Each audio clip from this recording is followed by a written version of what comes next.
Bit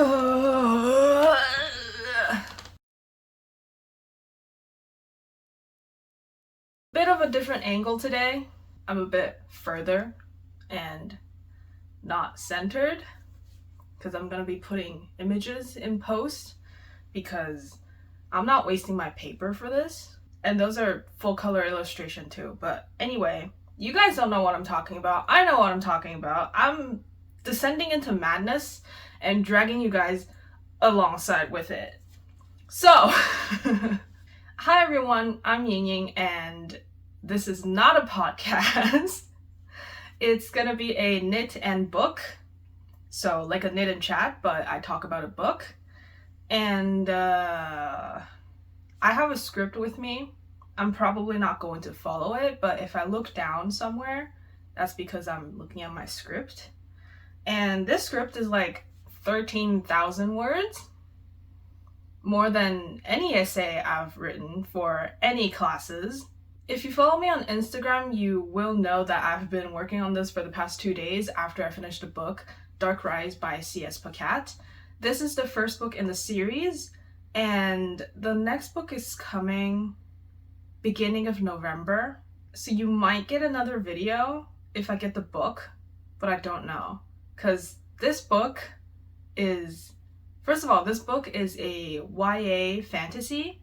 I don't even know. It's just, you have a good build-up, and then it's just plot twist, plot twist, plot twist, plot twist. And then you end on a cliffhanger, kind of. Which I guess you're supposed to do for a series, but still, like, what? So, disclaimer, this video is going to be my opinion and my kind of review, not really review, but I'm doing a summary for the book and it's of course gonna have my opinion sprinkled into it. This is by no means any kind of attack for the author. I actually like the book and I like it enough to want to read the second book. So this is not for the author, this is just for entertainment purposes. And if you guys want to join the madness, here you are. This is going to be a long video, like a really, really long video. And if it's too long after the edit, I'm going to cut it in 2 parts. So let's hope that it's not that long. Like if it's more than 3 hours, it's going to have another part.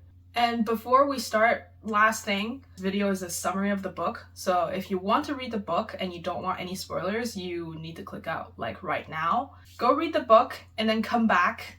Then you can go on this emotional roller coaster with me. But for those of you who are just here for, I don't know, me, maybe, no, probably just for the story, or for just getting some entertainment to put in the background, you're welcome to stay. And here we go. We're gonna dive into Dark Rise by C.S. Pacat. Wait, last thing.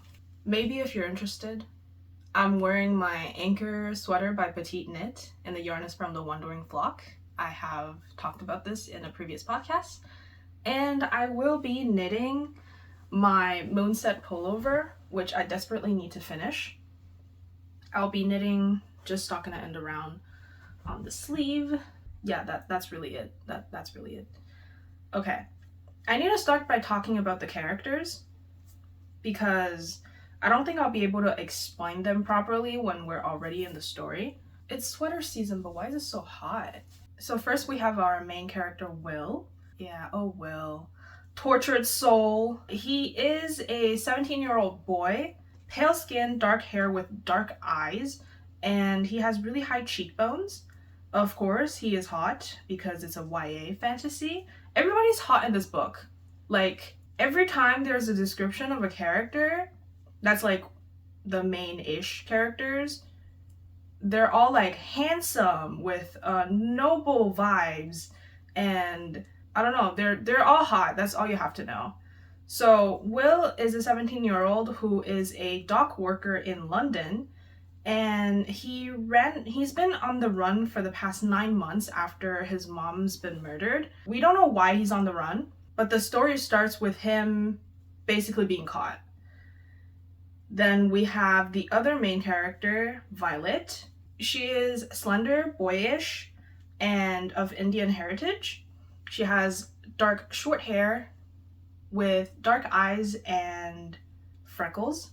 She is the daughter of a family who works for a rich man named Simon. We're gonna get to him in a bit. Then we have Simon. I forgot to mention their last name, but it's actually not really important because they're always just called by their first name. There's Simon, which is the rich man that owns half of London. Like, his family owns half of London, and that's the expensive half according to some people. And he has a title because he's so rich, that is Lord Crenshaw.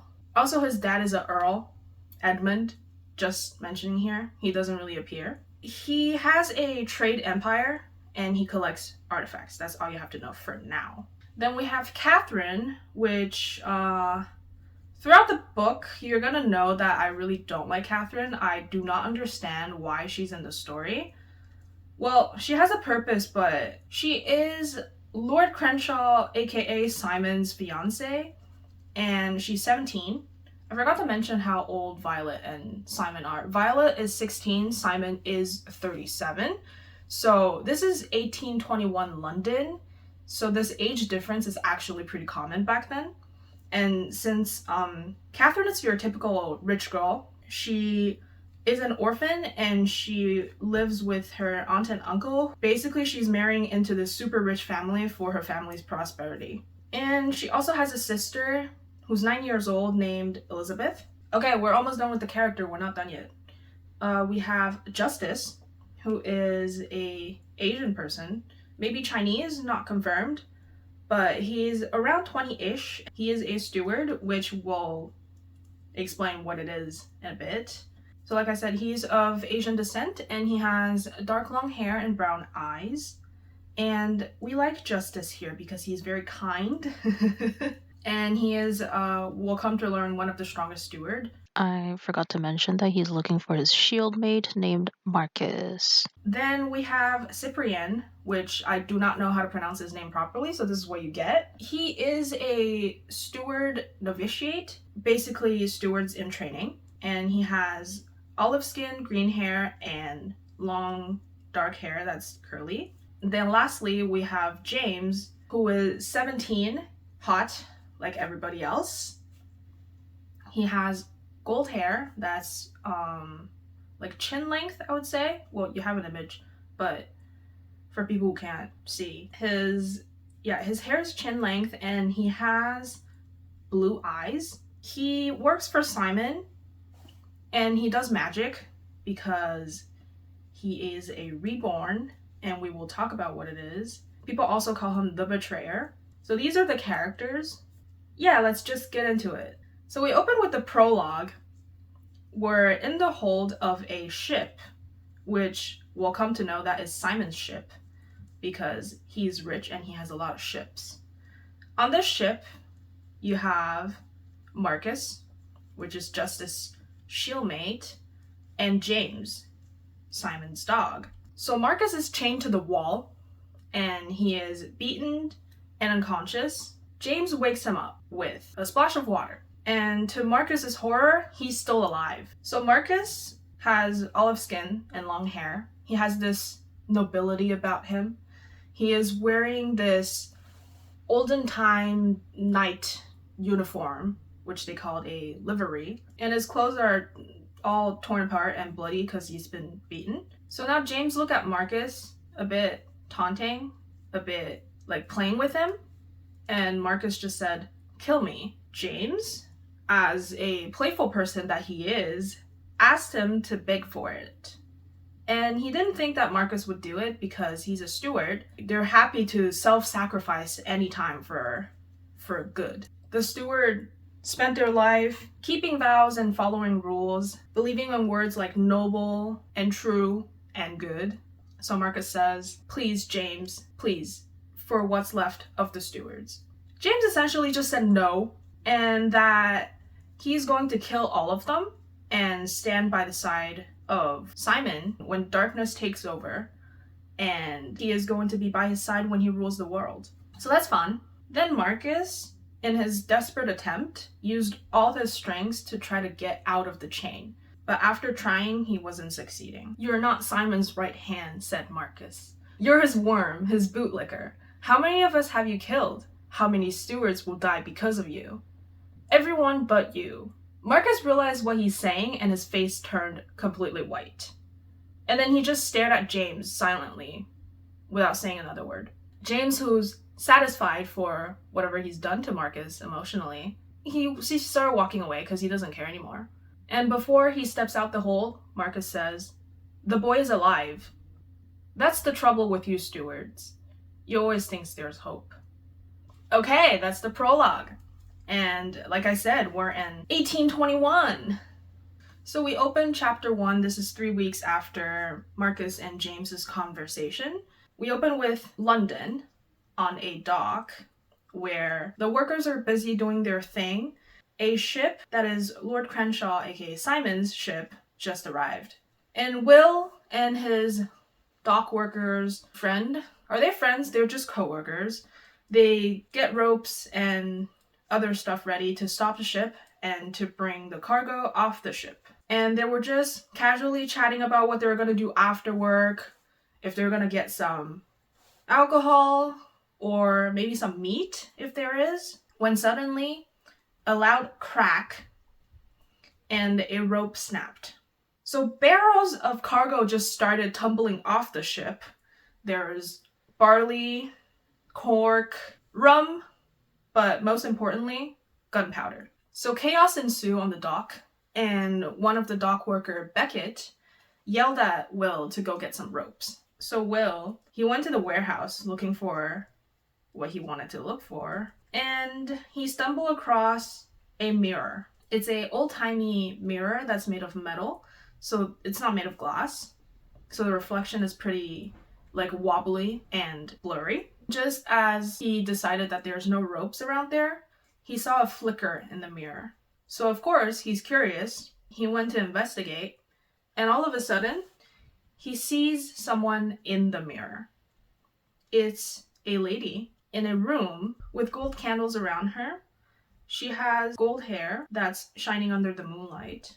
Outside of her room, you can see a garden, and there's the smell of night flowers, greenery, and she's writing something. As Will approached to look at the reflection in the mirror more, the lady turned her head and looked at him straight in the eye. Then she got up, walking slowly towards him, with her nightgown treading behind her, and Will noticed a necklace that she's wearing. It is a medallion, so a pendant, that is a 5-petal shaped flower and is shining under the candlelight. The closer they got to each other, the more Will realized that she's looking at the same mirror as he is.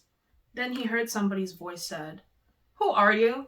Will turned around and realized that the voice came from behind him, not in the mirror. It was a suspicious-looking dock worker looking at him suspiciously with a light in his hand. And with a bit of annoyance, he just yelled at Will to get back to work.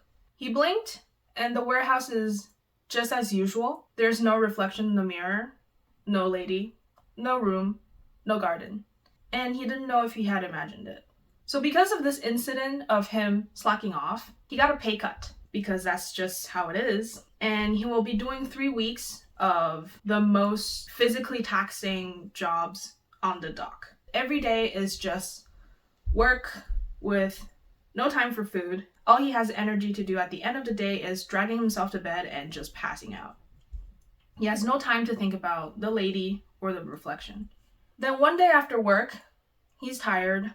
He just wants to go on the main street to get himself a hot potato for dinner, when he saw 3 men coming out of a boat on the dock. Usually he wouldn't be suspicious about it, but these men are looking straight at him. That's when he thought, they found me. He thought about how they found him, why they were here. He's always kept his head down, and he kept to himself. He even wore fingerless gloves to hide the scar that's on his right hand. So he has a scar on his right hand that's on the inside and outside, like a knife got through it. And that's mentioned multiple times in the book, like he would rub it subconsciously, but I don't really include it until the very end. So I'm mentioning it now. He took a step back. The men started to fan out to block his escape. The only thing on his mind was one of the last words that his mom told him before she died. Run. So he rushed towards a pile of crates that's beside the warehouse, jumped on it, and leaped on the roof and jumped down from the other side. He started running in the alleyway, which he knows a lot better than these men, and hid behind a plank that's used for construction. He had to stay really silent. He doesn't want to be found, and he's just waiting as suddenly a hand grabbed his shoulder. So somebody tapped him on the shoulder, and Will was struggling. He's like, no, I don't want to get caught. And a hand covered his mouth, and he stopped breathing. Stop, I'm not one of them. It was his mom's servant, Matthew, from the house that they used to live in London, the first house that they ever lived in. It's been so long that he hasn't seen Matthew, and he told Will that he was sent by his mother, and that the men are right on him like he's working on the inside, and nowhere in London is safe. You must go to the stewards. The bright star holds, even as the darkness rises. But you must hurry, or they will find you, and darkness will come for us all. Will is confused. He doesn't know what he just said. I don't understand. The stewards? The bright star? Who are those men? Why are they chasing me? Matthew didn't answer, but he just took a small package from his coat. Was it his coat? Doesn't matter. He took a small package and he gave it to Will. He just said, show it to the stewards, don't know what to do, and that he's off to distract those men. So he ran off. Apologies for the background noise because my neighbor is playing music, so. I changed, my sweater's too warm. I wish that I could keep the sweater, but I can't. So Will opens the package that Matthew gave him, and it is a broken medallion. It's just a dull piece of metal that's a bit jagged on the edges. It looks pretty used, but he recognized that it's the same one that the lady in the mirror was wearing around her neck. And on the back of the pendant, it's written sentences in a strange language that he shouldn't be able to read, but he's able to read it somehow. It reads, I cannot return when I'm called to fight, so I will have a child. Makes no sense. I know, it will make sense in a bit. Not in a bit, in a long bit. After he read the words on the back of the pendant, he has like a vision. He saw the lady in the mirror again, like in the back of his head. And it was like she was looking at him, like she knew him. But also, her eyes are the same as his mother's eyes. So Will is confused. He doesn't know what to do. He didn't understand what Matthew told him, so he decided that he really needs to go ask him what's going on. So he goes back towards the dock area, and he sees Matthew sitting on a bench. And even though it's pouring, Matthew is sitting oddly exposed, like he's not covering himself. And upon closer examination, Will realized that Matthew was dead. And before he knew it, the other men are back and they're chasing him. Will tries to go to the nearest shop to alert the owner, maybe to get some help, but they reach him before he could do that. They punch him in the gut, and one of them started closing his fingers around his neck. In the frenzy, Will sees a burnt brand on the wrist of the men, and it's a S. What could that stand for? They beat him up some more, and then they bring him back to Simon's ship. Now we meet Violet. So everybody's gathered on the deck of the ship. It's Simon's ship, pretty obvious. Violet snuck onto the ship. They're all there to watch a ceremony of a man getting branded, getting honored with the S. And that man's name is Tom. Tom is tall, auburn hair, so like a dark ginger, with blue eyes. And Violet idolizes Tom. She wants to be like him. He is the youngest man to bear the brand. He is 19. Violet is 3 years younger than him. She told herself that she'll definitely find a way to prove herself and to get the brand before he does. So she watches as Tom refuses anything to help him ease the pain. Alcohol, something to bite onto. He refused them all. And he said the oath. I swear this oath to Simon. I am his loyal servant. I will obey and serve. Brand me. Seal my pledge into my flesh. So that's kind of, yeah, I didn't like that. Simon is kind of a possessive creep. That's why he brand his men. Tom gets branded, and just as Violet expected, he didn't scream. He didn't make a sound. He just took it because Tom is strong. After this ceremony, everybody's celebrating and congratulating him. And he now has like more power above all of the men that's there because he's in Simon's inner circle. The men who has the brand is basically Simon's favorites. They only get honored the brand after they do something that's greatly beneficial to him. So Violet is trying to weasel her way close to Tom to congratulate him, to maybe ask him questions and just be around him in his presence, when a sailor grabbed her arm, accusing her of stealing Tom's clothing. She yelled that she didn't steal them when she was wearing Tom's shirt, waistcoat, trousers, and even shoes. So in this ruckus, Tom came back and asked, "What's happening?" And the sailor held up Violet and said, "This boy's causing trouble." "That's not a boy. That's my sister Violet," said Tom.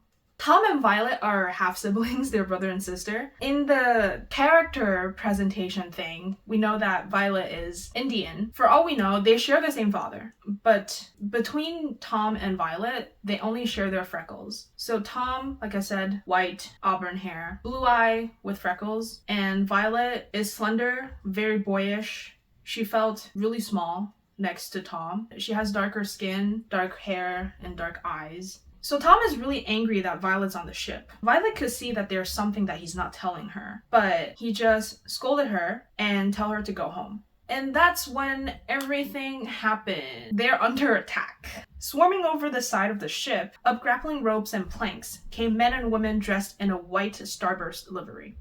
Their faces were noble, like something out of an old storybook. So, stewards are attacking. The deck immediately turned into a battlefield, and she saw one of the attacker leaped onto the railing with no effort, and the other one just pushed a half-done crate with one hand. All she could think about was that their strengths are unnatural. Tom told Violet to go to the hold of the ship and to guard Simon's cargo, and that he would stay on the deck and keep them out. One of the blonde-haired steward said, "Find Marcus." So remember Marcus in the prologue? They're looking for him. They started fanning out to look for their comrade, to look for their fellow knights, to look for their fellow steward, when Tom stepped in front of them and took the iron bar that just branded him and basically blocking them. "Simon's lion." The blonde steward said it with such disgust. "He's just a cub." The blonde-haired steward kind of laughed at him, underestimated him. All Tom did when she started to attack was smash her sword out of her hand and just stabbed her right in the heart with the iron bar.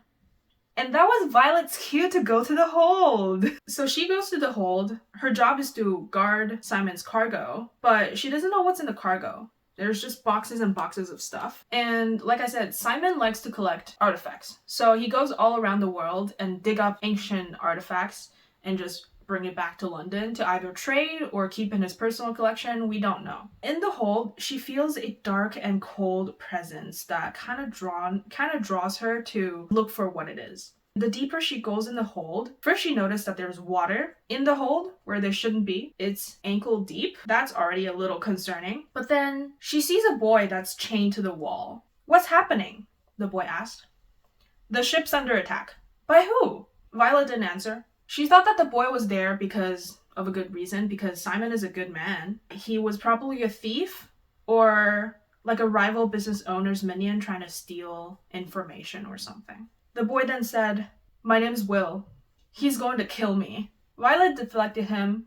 She didn't believe that Simon could kill anybody. And that's when the stewards came flooding into the hold looking for Marcus. Will started screaming for help. Violet turned to try to shut him up because she works for Simon, but it's too late. Two of the stewards came towards them. One of them is Justice. This is the first time that we see him. Throughout the book, no matter what the situation is, the description for people are always like they just walked out of like a beauty salon. The other steward is not important. She has a French accent, so we call her French steward, like in the book. But this is the description for Justice when he first show up. Facing her, the steward called Justice was overwhelming. Not only handsome, but radiating nobility and power. Violet felt small, insignificant. Okay, so we get that. Justice is strong and powerful. So the stewards thought that Will and Violet are both being kept prisoner on Simon's ship. They agreed to help her. When the French stewards noticed to Justice that there's a dark and cold and uneasy feeling in the hold, then the sailors started flooding the hold and they started shooting out of nowhere, and Justice turned his back to the sailor and took a bullet for Violet. Just like that. Not knowing who she is, thinking that she needed protection, so he did it. And Violet is kind of like, wow, he saved my life. But she also noticed that the water is now at her knees, so the ship is kind of sinking because all the cargo is a bit too heavy. And also, maybe bullet holes in the hull doesn't really help the ship stay afloat. So the stewards decide that they're gonna kill the lion and go through the cargo and save these two, right? And Violet, hearing that they're gonna kill Tom, she starts panicking. But Tom shows up at the entrance of the hold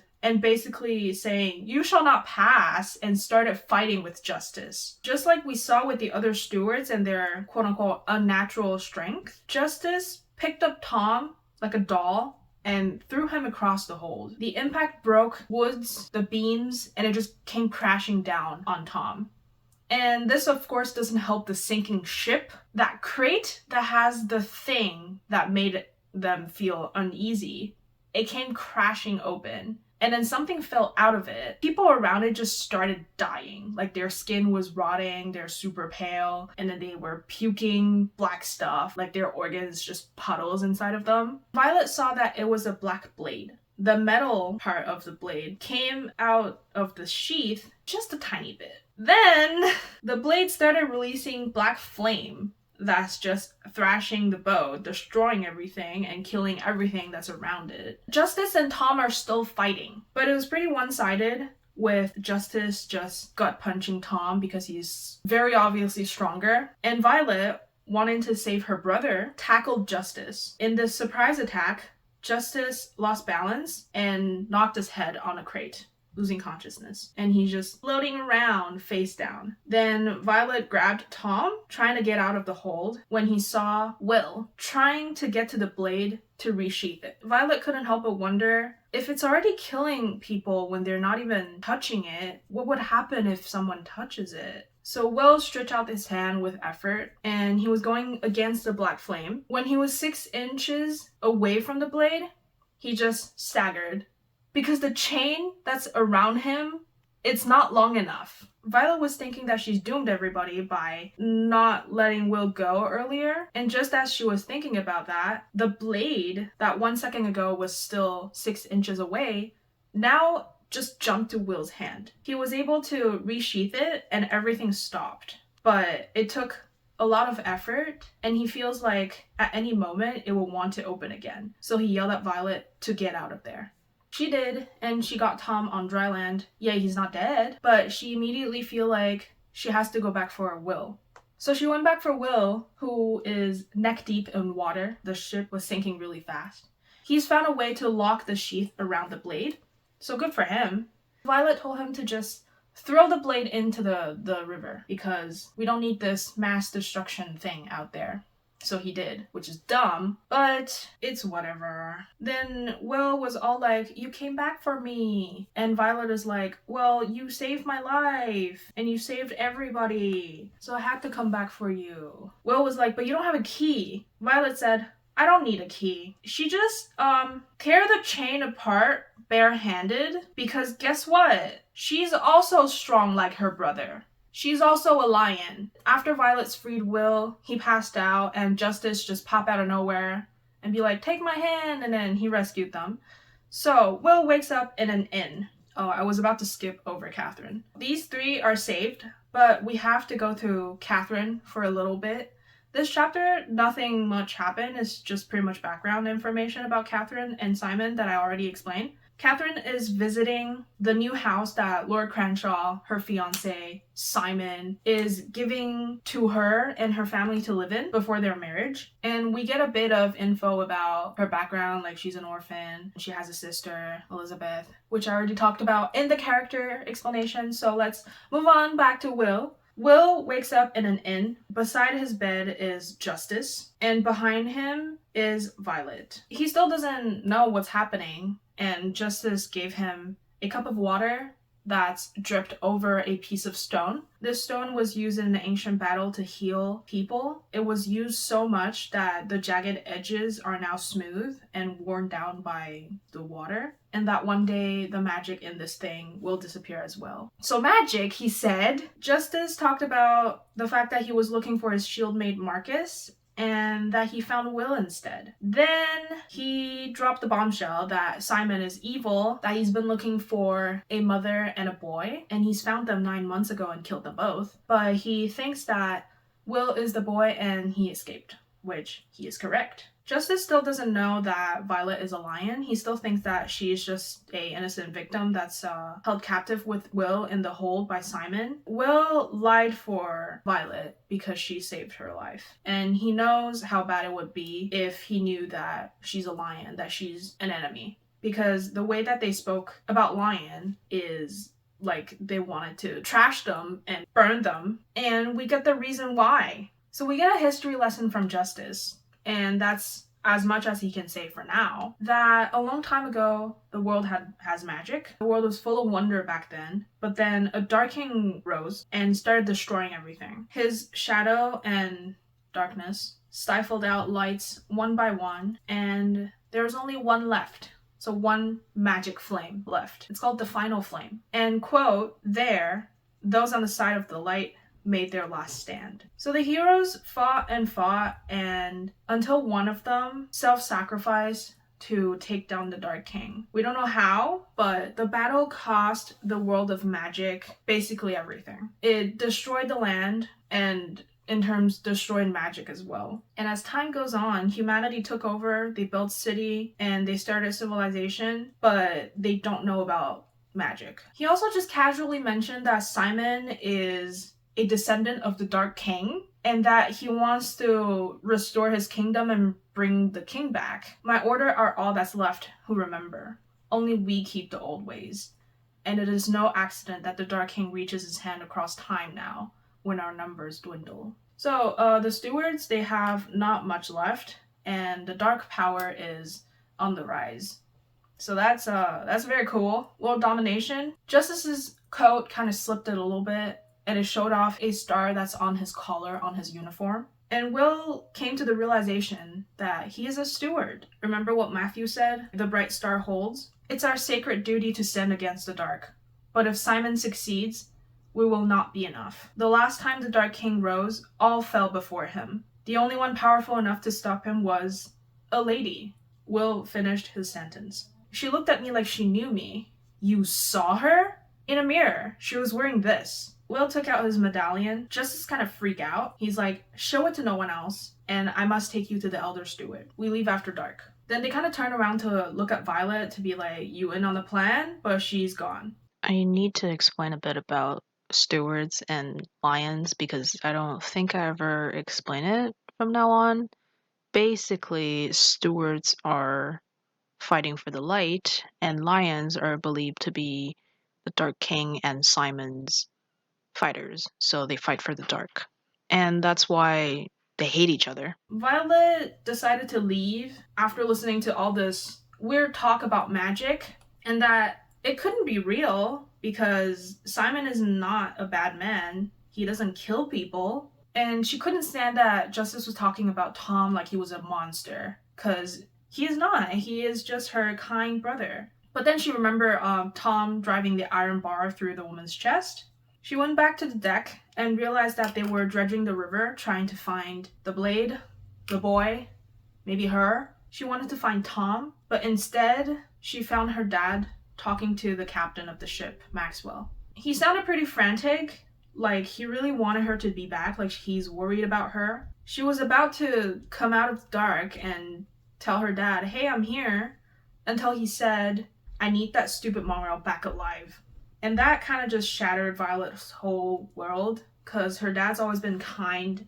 He defended her from her mom, stepmom, when she just spits out hateful words towards her. Violet's stepmom hates her because she's a bastard kid, so Violet's dad brought her back from India when she was 4, and the stepmom just never liked her. And he's always encouraged her presence in the house. He's always encouraged that she get close to Tom. But maybe he doesn't care as much as he makes it seem like.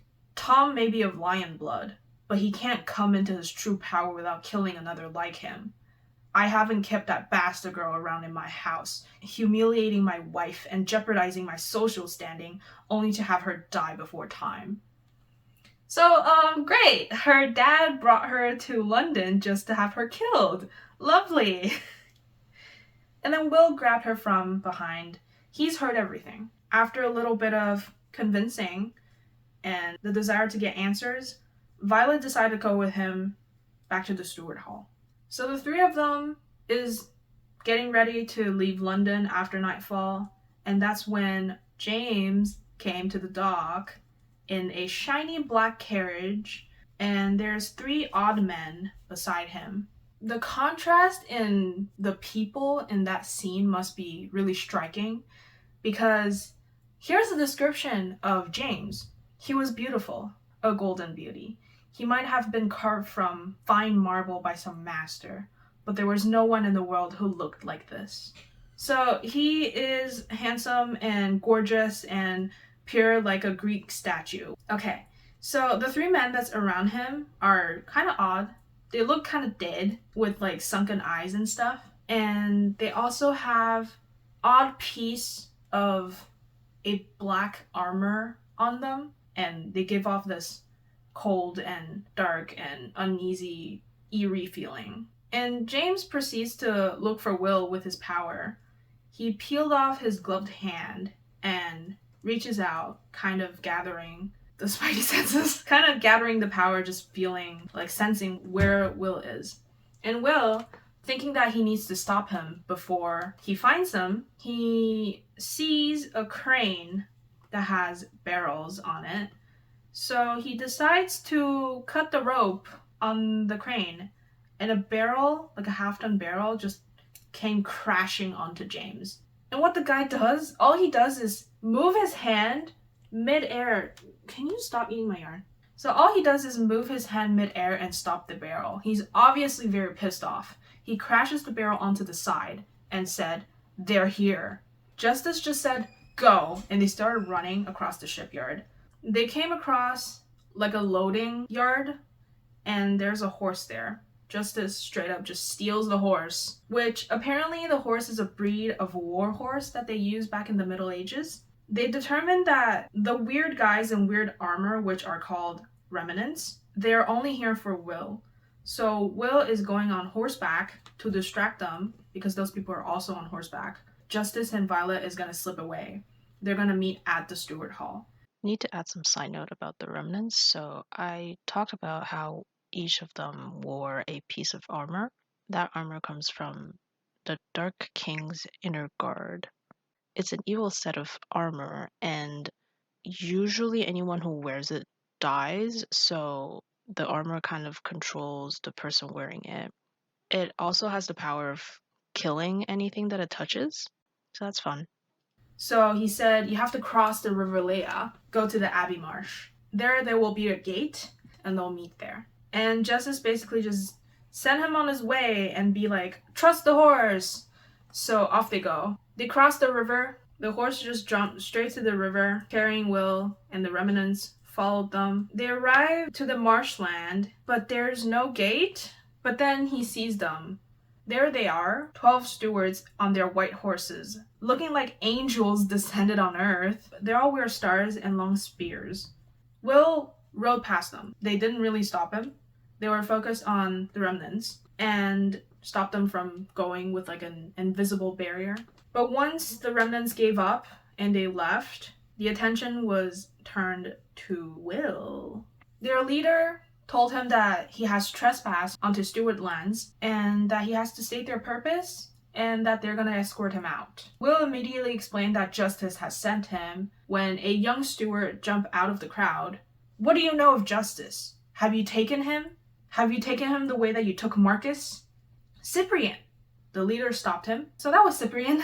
He's Angie. He was asking about Marcus because that's his brother. Then he started tearing at Will's shirt, to try to find like the brand S if he has one. Will said that he doesn't have one, but Cyprian doesn't believe him, so he just tore his shirt down, and that's when the medallion that's hung around his neck was exposed to everybody. Lida, which is the leader, the captain of these stewards, she kind of freaks out a little bit too, and she said, I have to bring you to the elder steward. So they march on in the marshland, 12 steward, 1 Will, 6 in front, 6 in the back, with Will in the middle. They come close to a broken archway. Will was thinking, it's just marshland. What are they doing? As the stewards in front of him disappeared behind the archway and he hears hooves tapping on stone, he was kind of like, oh no, I gotta get out of here, but he has no choice. So into the steward hall he goes. I'm gonna try to explain a little bit the geography of the citadel of the steward hall, because they call it a hall, but it's actually a whole citadel. The part that you have to know is just that when you enter the archway, you're at the entrance of the citadel, and there's towers. Then there's the great hall that's more on the inside, which is also called the main hall or the inner hall. Beside that, or deeper than that, there's a room with a dead tree in it, a stone dead tree. And that's pretty much it.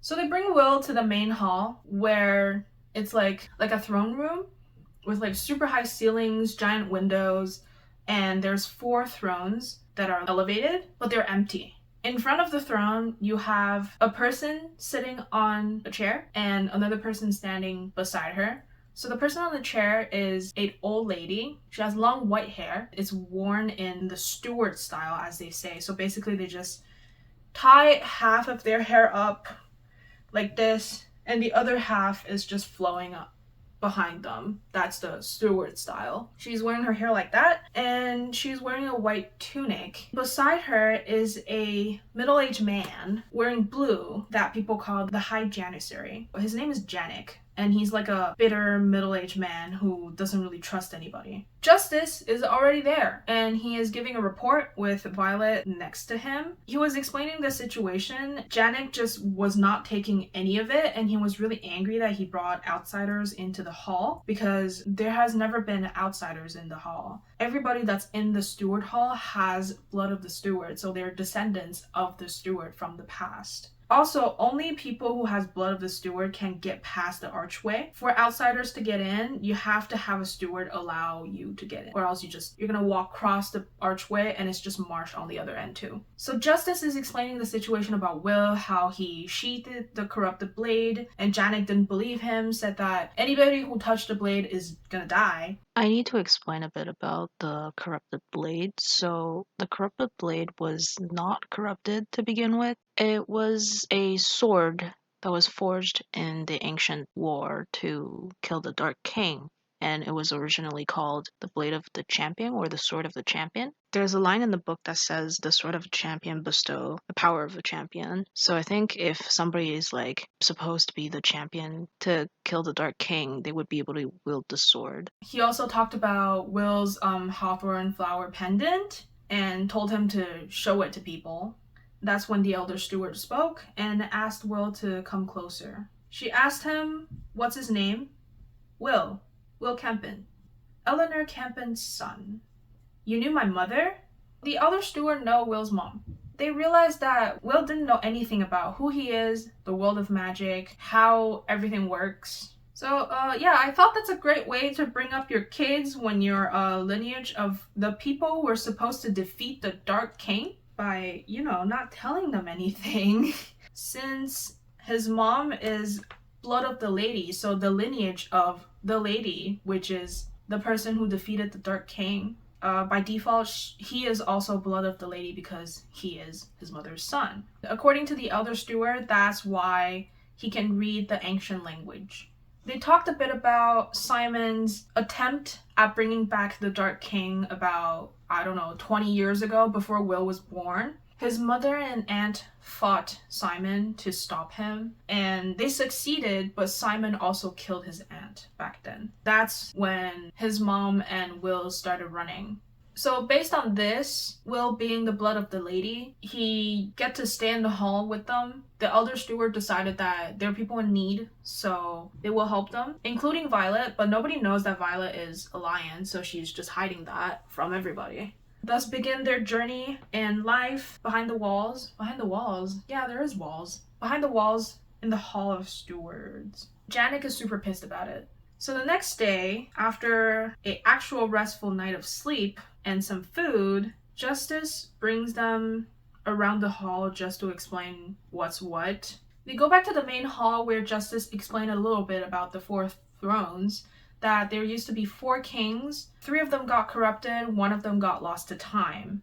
These king stewards gathered and fought against the dark side. So the Hall of King, which was the name of the place, become the Hall of Stewards. Also wanted to add a bit about stewards. I had to look up what it means, but from what I gathered is like the king's viceroys. So they're the people who ruled a smaller area, not like the whole kingdom, but they're basically working under the king and they have their own land that they govern over.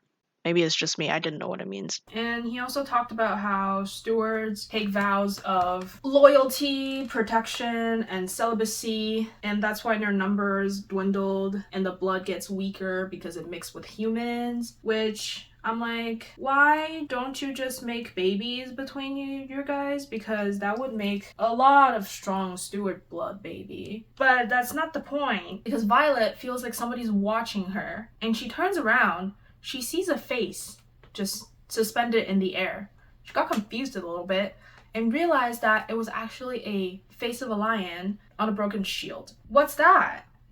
The shield of Rassilon? The name echoed in her, stirring something deep. The lion seemed to look right at her. And there's a writing underneath the shield, which Justice said that it meant Rassilon the first lion. So this was a shield of a lion within the walls of the stewards when they're enemies. Just a side note, within the steward hall, there's like other rooms that has a lot of artifacts in the steward hall. So this is one of them. This is one of the artifacts. The reason why they have artifacts and they use artifacts is because since magic was destroyed, the way to make these magic object was lost. So all they have left is the power that's left in these artifacts, and this will get lost to time as well because nobody knows how to make them anymore. So in the middle of this tour, we get a Janissary girl who... Janissaries are people with steward blood who don't pass the steward test, or they have no interest in becoming a steward. They take care of the hall, they take care of everything like food, clothing, everything when the stewards focused on training. This Janissary girl, her name is Grace. She came to grab Will, saying that the elder steward is ready to see him. They bring him to the room with the dead tree in it, where the elder steward and Janek,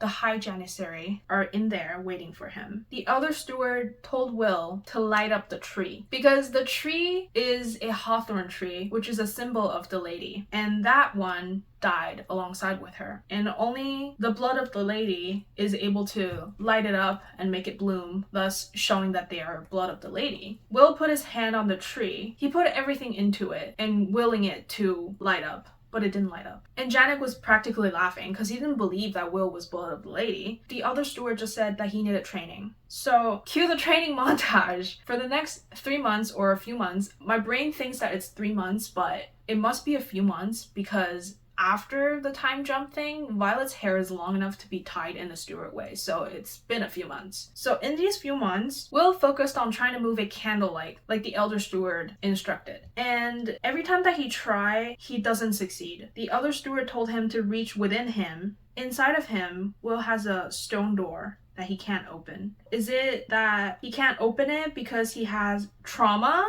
or he can't open it because of other reasons? And once he opens it, can he really use magic? Violet trained alongside Justice, who taught her the steward sword pattern movement thing. She's been doing good. In the midst of this, in the training sessions, we also learned that James is a reborn. He is the Dark King's lieutenant / general. I don't know what's the difference. They said both, but what's important is that he is the Dark King's most prolific fighter. There's also rumors that the Dark King kept James in his bed at night. Since he's a reborn, he's not like the descendants. He is the person that was beside the Dark King. That's why he's able to use magic. And one thing that's important to note is that just because he's a reborn doesn't mean that he remembers what happened in the past. It's more like a muscle memory thing. So they have this feeling, like say he was in love with a person in the past. Like he would have the same feelings to be drawn towards that person in this lifetime, but he doesn't necessarily remember the exact details. And we also learned that the S, that's the brand we thought stand for Simon,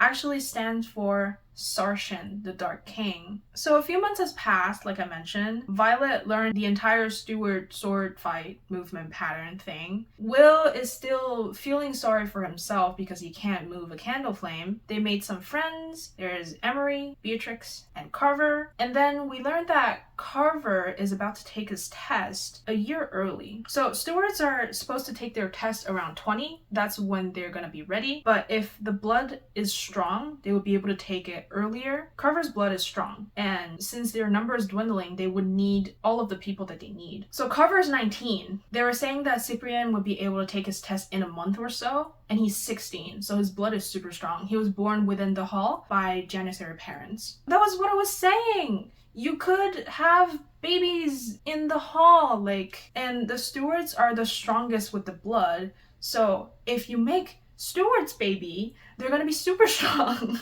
Side note as well, Justice took his test at 18. Cyprian is like the youngest person to take the test since the Elder Steward, so we know that she's really powerful. Exam day! It's Carver's test day, and everybody's gathering in the hall to watch. Violet just asked, so what's the test about? Apparently, they have to perform 3 of the Steward Triton, which is the sword pattern. He has to perform 3 of them, but there's a twist.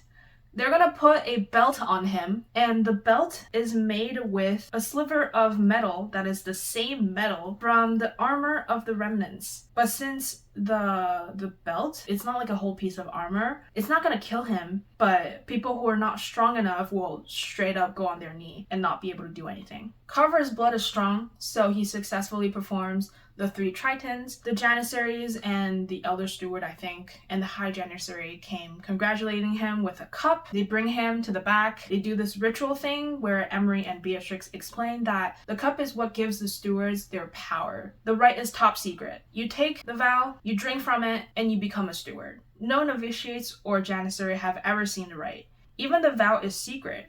Only those who pass the test knows what it is. But it said only those with the strongest steward blood can withstand the great power bestowed by the cup. It's why there is a test. You have to prove your strength of will before you drink. And then he gets a shieldmate. And I feel like this is so ominous when you know what's happening, because the shieldmate said, I will watch for you, and you for me, and we will fight the darkness for each other. So it just sounds like they're gonna be like shieldmate, they do everything together, they're best friend, they look out for each other, right? But you're gonna know why it's kind of eerie at the end. A bit of time passed. We don't know how long, could be a few days, a few weeks. A dozen stewards came back from outside. They went to another Marcus rescue mission. I say a dozen, but it's more like 5 alive stewards and 12 horses with body bags. So they tend to the wounded. And Lita, who's taking care of Justice, flagged the High Janissary over and spoke in a hush-hush voice.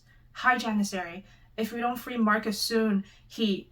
not here. The High Janissary cut her off, and they moved to the library with the Elder Steward. And of course, Will, seeing all of this, is like, let's go eavesdrop, grab Violet, and they started listening in to the conversation. Perhaps it's time to tell the others, said Justice, the truth about Marcus, about Simon's plan. The novitiates and the Janissaries deserve that much warning. And break our sacred oath? If the others knew what was really happening, if they knew, there would be panic, chaos, and then how would we? Janik stopped talking. Did you lock the door? So Will and Violet books it. They ran far away enough, and they found themselves in a room that is pretty broken down. It looked like it has been left like that since the war. There's broken dolls on the wall, there's a bunch of rubbles. It's room after room of the same thing. There's also some artifacts just here and there. They came across a sleek box that has something in it, of course, on a plinth. It says, "The horn all seeks and never find. So, it's a pearlescent horn that is longer than Will's both arms stretched out, and it has like swivel. Did you guess what it is? It's a unicorn horn, and the base of it looks like it's sawed off. Then Will feels this pull within him, and he kept venturing deeper into the rooms where light seems to be just sucked in the darkness. Violet panicked. Will, where are you going? Will didn't answer her. He got into a room where it's so dark that the torch seems to be just eaten by darkness. In the middle of the room, there's a rock. It's a pure black rock, just floating in the middle of the room. And this pull was so strong that Will is desperate to try to see what it is. He goes up to the rock and reached out his hand. His fingers grazed the surface of the rock and got pulled into a vision. He saw a vision of the 4 empty thrones in the hall, but there were 4 resplendent figures sitting in them, great kings in bright, shining robes. But as he watched, 3 started to change, their faces sloughing off, their bones turning transparent, until they were horrific shadow versions of themselves. And then he saw a figure rising above them all, with a pale crown and eyes of black flame.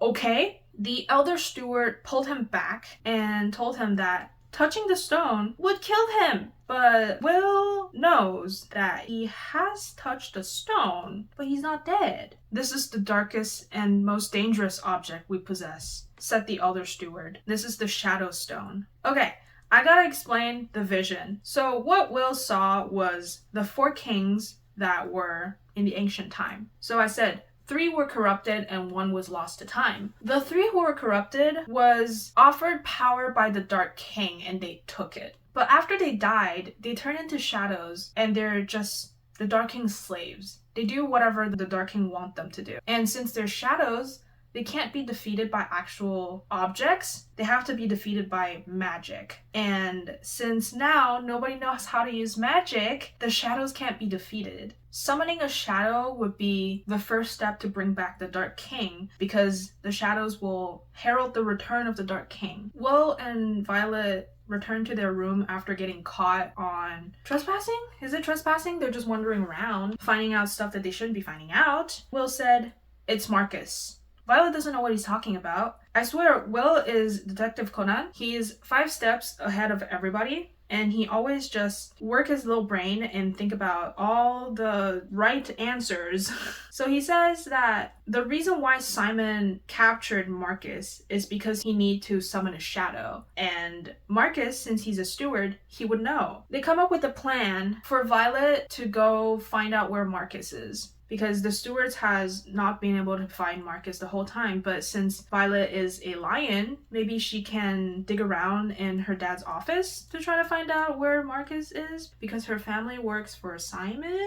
So Violet plans to go back to her family. And remember the mom who hates her and the dad who wants to kill her?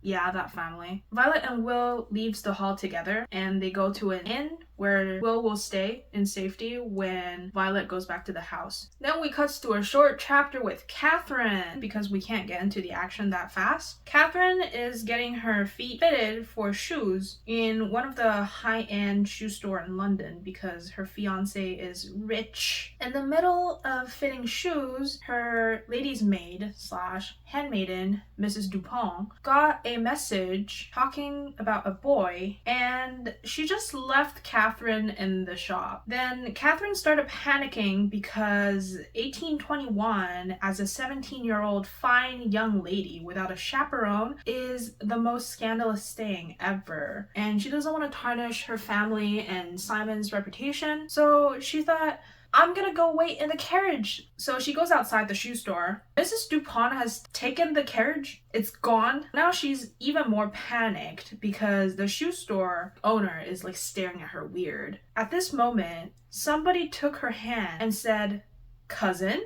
She turned around. It's a young man, about her age, with dark hair and high cheekbones. Thought that would do, a male relative as a chaperone. So she decided to play along. She says, "Cousin." So that's Will as Prince Charming, and Catherine is a little bit, her heart's beating fast and she doesn't know what to do because she's always wanted to be in this kind of romance of meeting somebody by accident. She just wants like an adventure. She was never allowed to balls, dances, or a social event. Her aunt's argument is that she's too young for those. So Will immediately gave up his jacket to put over Catherine's head for her to cover her hair because it started raining. He called a carriage for her to bring her back to her house. And he also took the jacket over and put it on the ground so she doesn't get her dress dirty from the rain and the mud. And Catherine, at this moment, she's so hot and flushed that she doesn't know what to do, and she just shy and talking with Will. When they get to her house, she insisted that she needed to bring him at least a change of clothes. And she bring him Simon's clothes, which is pretty awkward for Will, I think. But they kind of leave each other with the promise that the jacket is alone, so Will has to come back because she doesn't want this adventure to end. So we jump back to Violet. She's home, and her brother seemed pretty relieved that she's home, which makes her think that he doesn't know that she was brought to England to be killed. Her father is giving her a fake warm smile that he always gives, which made her feel uneasy and suspicious, but she's playing along. After being fed and giving a made-up story about how she was chasing Will and she got captured and she escaped, they led her back to her bedroom for her to get some rest. In the middle of the night, Violet sneaks out of her room to try to get into her father's office, trying to find information about where Marcus could have been kept. Remember, her dad's working for Simon. She took the doorknob and tried to turn it, but it was locked. Honestly, I wouldn't be surprised if the dad is like inside the office listening to all of this and knowing that she's just trying to enter, breaking in. So it's locked. And Violet's about to give up when she hears laughters coming from Tom's room. She crept closer to listen in on it. In Tom's room, he's sitting on an armchair with a boy sitting on the floor with his head resting on his thighs. I'm like, okay, what's happening? The boy has a pale complexion with white hair and his eyes are almost transparent. This boy is Devin. He is a clerk in a ivory shop owned by a man called Robert Drake. I never go on to explain who Robert Drake is. He sometimes does business with Simon, so he moves artifacts for the guy. And Devin is like the kind of person who you don't notice that he exists. He's just kind of there. And he like doesn't have a personality, like he's just bland. He always wear a hat and a bandana underneath. He's not wearing a hat right now, he just has a bandana over his hair. They're talking about how James is going to visit Robert's shop at dawn alone. So that's interesting because James is never alone. Devin was tempting Tom to go see with him about what's happening when suddenly someone called her name. It was her father at the end of the hallway with a light, asking her what she's doing. Violet just made up an excuse how she couldn't sleep. Her father admitted that he also couldn't sleep and that he thought maybe it's time to talk to her about the family secret. So aka Lion, Power, Stewards, Dark King, etc. So they walk in the mansion. She realized too late that he's brought her to the third door at the bottom of the stairs. The India room. I know her family's rich, but why? So apparently in the room is artworks and things that he's bought in India and he brought to London, and he would show guests this room, tour it, showing off his wealth. And he made Violet get in, which she saw a new set of faces that she doesn't recognize, so she got closer to look at it when she heard a click. Her dad had locked her in the room. He's been wanting to do that for who knows how long, because the room was made specially for her, for a lion. All the walls are stone and sound doesn't really travel out unless somebody's right outside the door. Violet panics and she started trying to bang the door, trying to break the door down. She yelled for Tom, for him to know that she's in there. Maybe hours has passed, but some time has passed and she hears something outside the door. So she started banging again and she said, "Tom, please, I'm in here." It isn't Tom. It's her evil stepmom. Her evil stepmom, who the first thing that she does after she gets home is to go to her room and to tell her, "How dare you come back? The only good thing you ever did was to leave."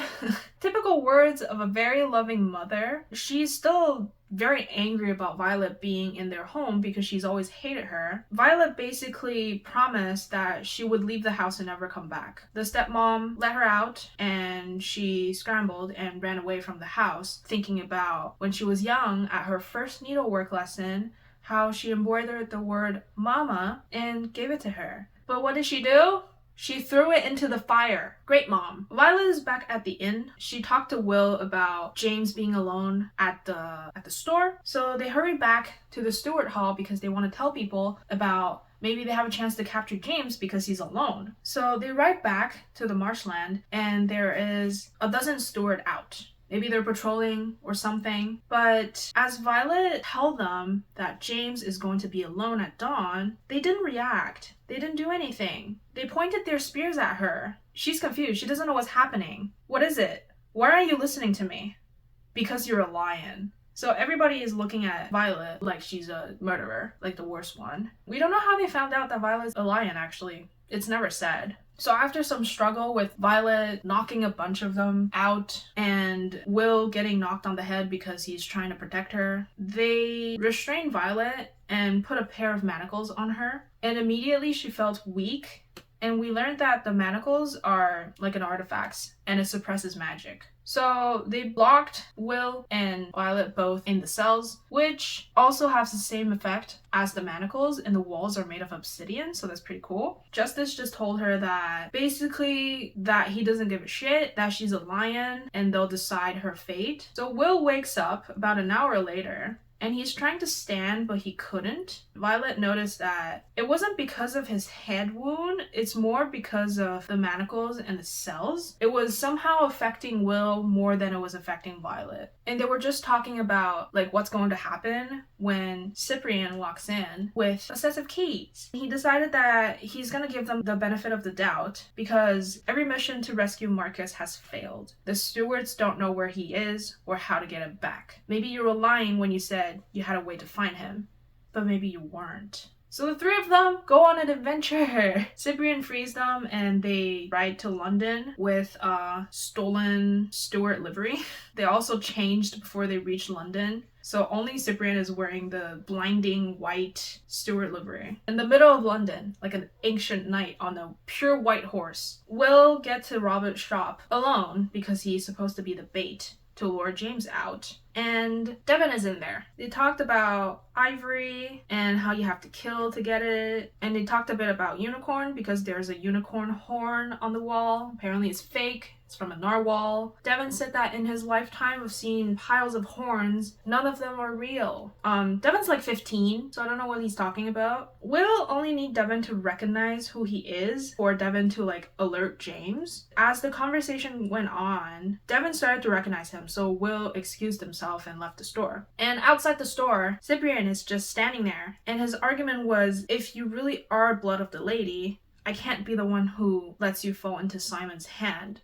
So he's there to try to protect him, but he's supposed to be in position to like ambush James. And right after he said that, he just collapsed. So James just choked him. Then he walked up to Will, used his power to make him like stay on the floor. And there's this weird chemistry going on between Will and James. So Will, on the floor, called him Simon's prize. It's what everybody calls James because James is Simon's dog. That got James' attention. Will's own heart was pounding.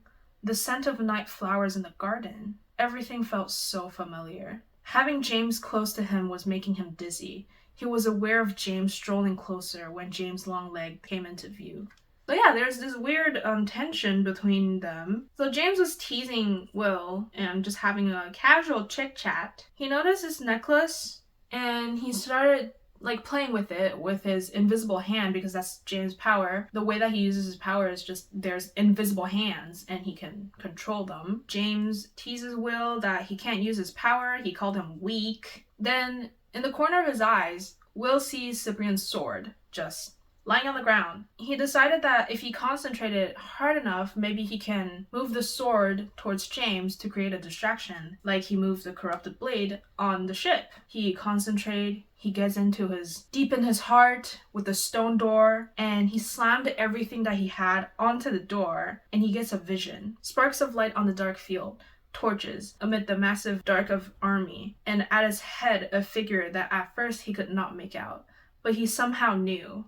It was turning towards him as the lady had turned towards him, but he didn't want to see it, didn't want to meet those eyes burning with black flame. He gets back to reality, and James's actual hands were clutching around his neck, taunting him. "You're supposed to be the fighter? You're no match for the Dark King." Will laughed.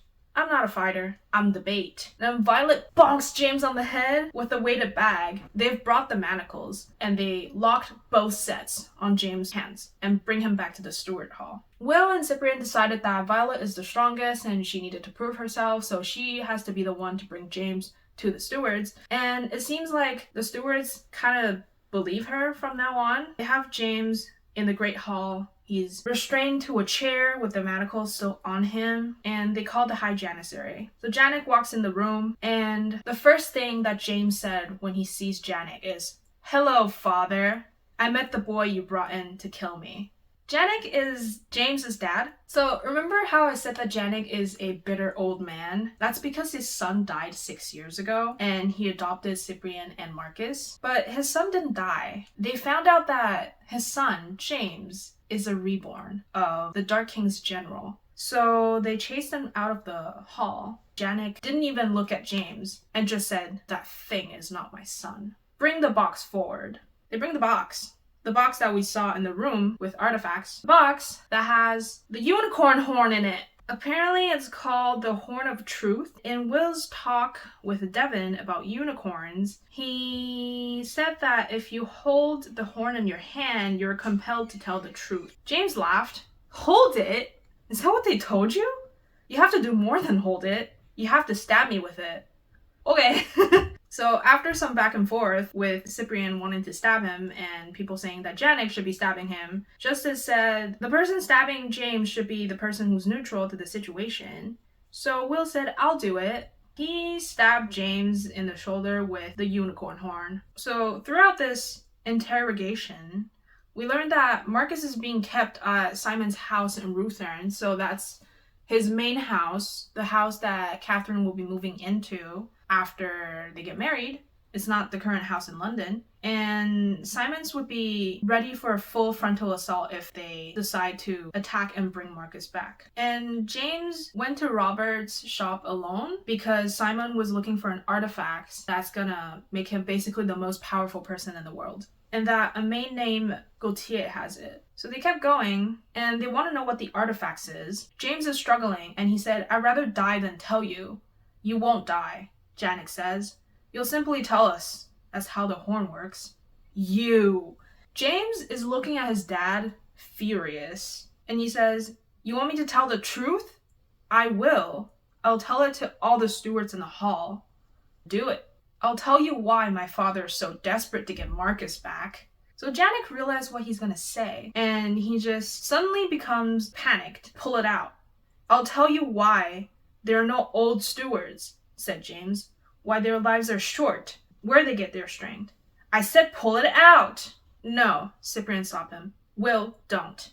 It's about Marcus." So Will leaves the horn in, and James started babbling about how we don't know how the stewards get their power, and we don't know where the cup came from. "No one asked what happened to the cup," said James. "Just like no one asked where the stewards get their strength, why they watch in pairs for any sign, why they train to always keep control, why their lives are short.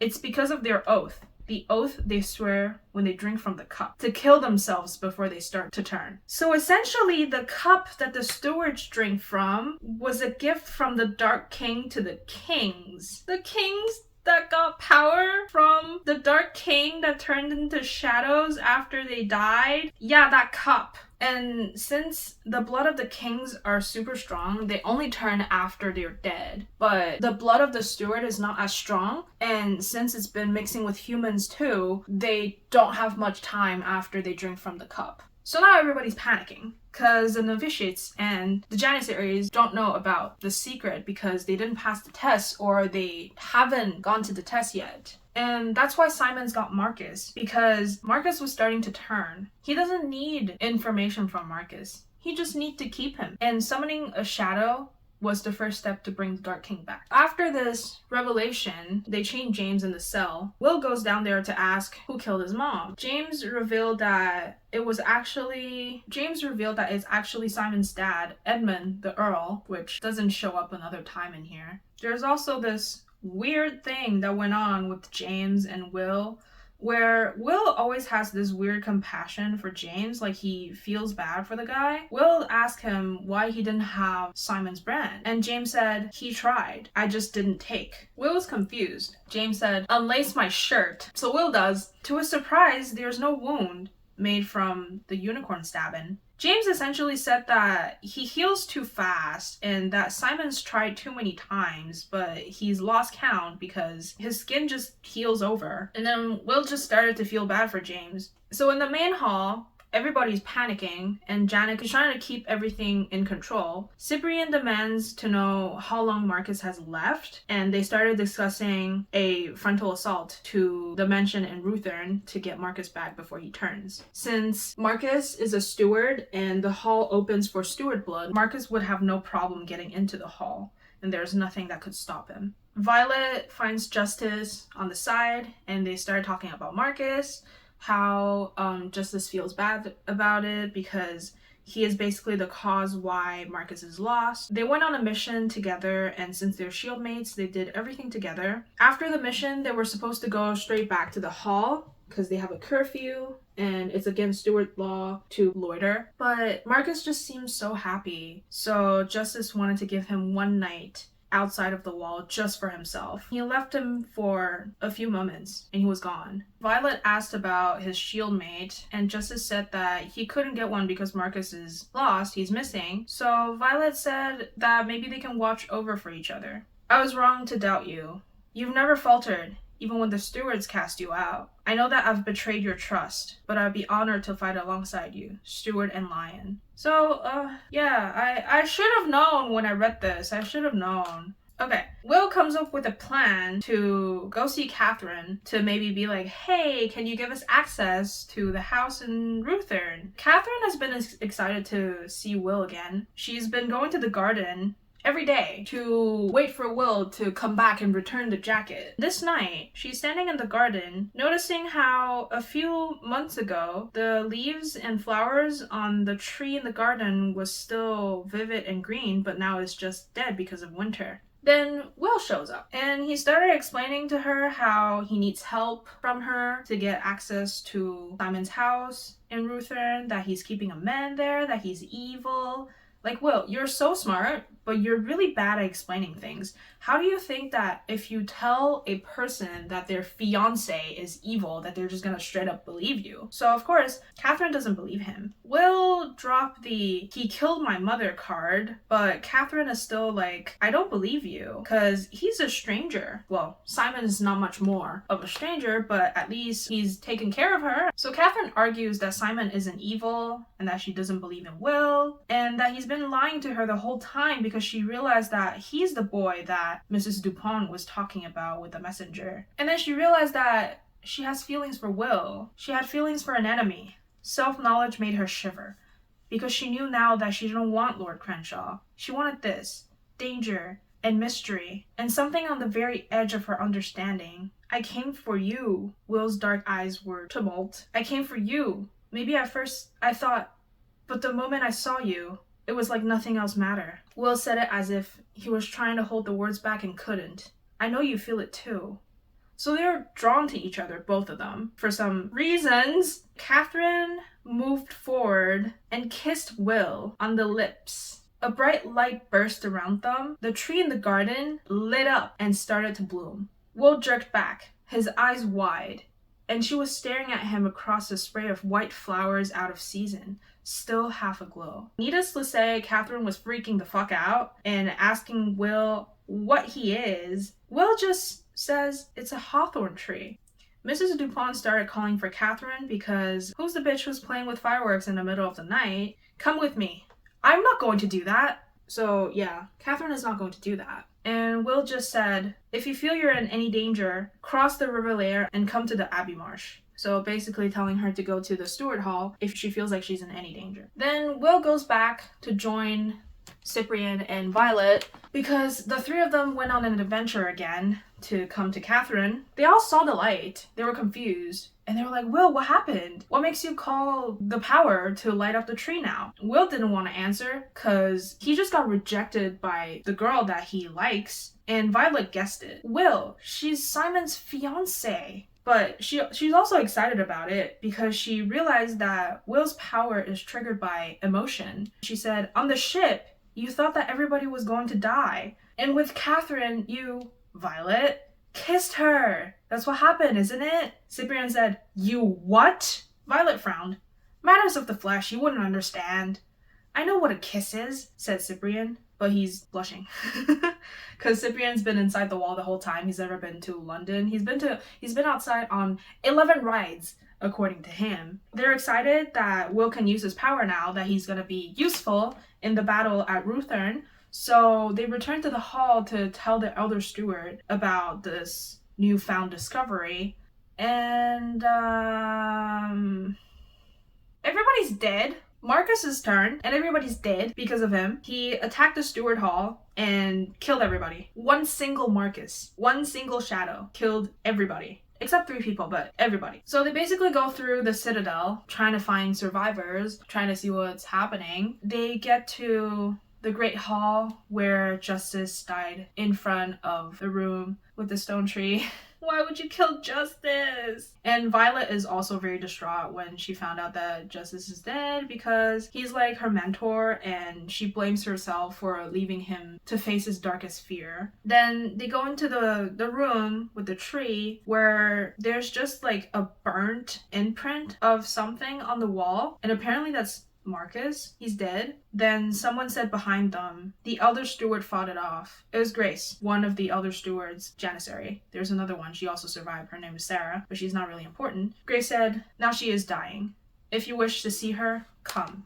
There isn't much time left. Turn out the elder steward has been turning this whole time, but since she's powerful, she was able to suppress it and fight it off. And when Marcus came, after Justice bought her like a few minutes to arrive, she fought Marcus off, killed him, but now she's too weak to control the shadow within her. So we're on the elder steward's deathbed. Oh my god, my butt hurt. Will's like, I don't know what to do. How do I fight the Dark King? The elder steward said, I told you that there was more than one way to fight. The power to stop the Dark King lies within you, Will.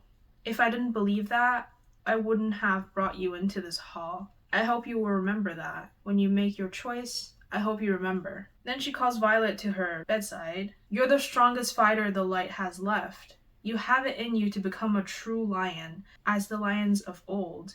For you have lion blood on both sides, from your father and your mother. My mother? Did you think your power came only from your father? You fear your lion fate. Yet the time will come when you must take up the shield of Rassilon. Remember that. Do not be afraid. In your blood ran the brave lions of England and the bright lions of India.